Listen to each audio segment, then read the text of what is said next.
I work in the emergency department. I think everyone, patients, doctors, nurses, everyone alike is pretty scared at the moment.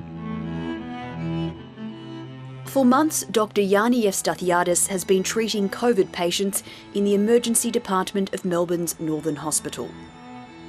The fit, healthy 34-year-old never expected to become a COVID patient himself. I'd been working for pretty much a week and then finished on a Friday. The Sunday night, I started feeling a bit sick, lethargic, kind of muscle aches, that sort of thing.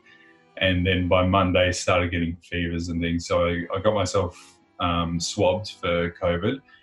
As soon as we found out that was positive, Brit and I had to go into quarantine. Yeah, we had to go into quarantine. So she went to her mum's place to self-isolate. I was calling Yianni on video chat like 3 times a day just to check that he was okay. Yianni's 27-year-old wife, Brit Green, is also a doctor at the same hospital. She became increasingly concerned about her husband's health. And I was looking at him on the video and he looked so sick that I called an ambulance from where I was to come to pick him up. He was taken to the Northern Hospital at Epping, admitted as a patient at his own workplace. He was going into what we call respiratory failure. He was requiring very high levels of oxygen.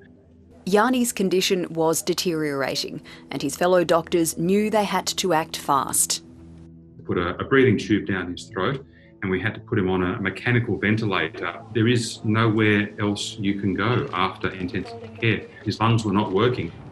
Brit, what were you thinking when you were told your young husband was being put on a ventilator? I don't think I've ever been so terrified in my life.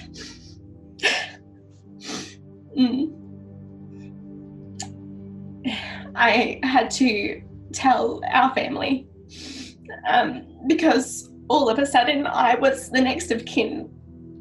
And I just didn't really anticipate that I would be making decisions for my 34-year-old husband.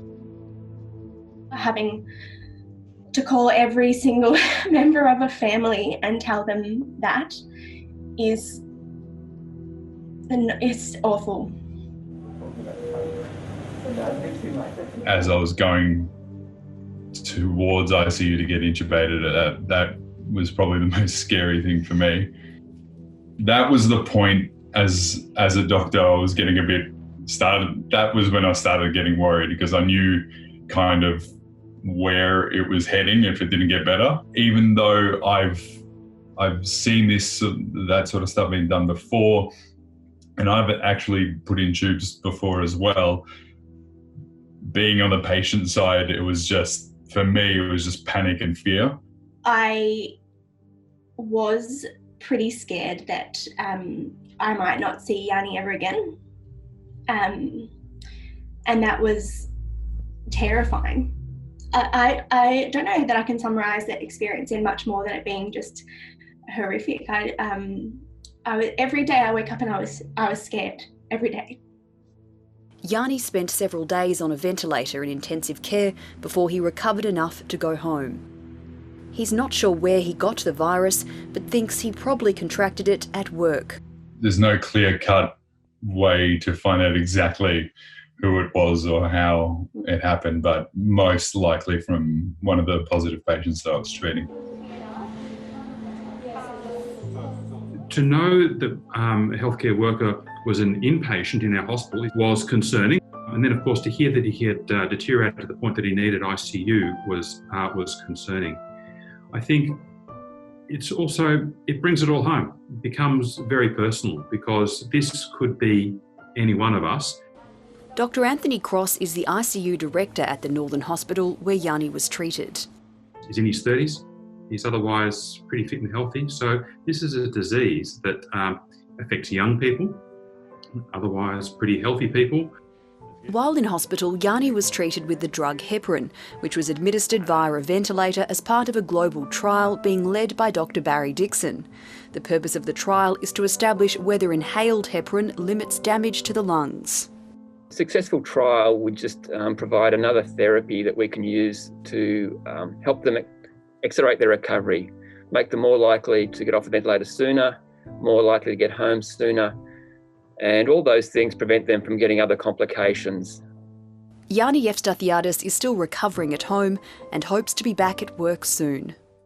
I just heard on the news that a mid-30s man died in some ICU, I can't remember where it was, because of COVID. And it was that really hit home how lucky I was to have made it through.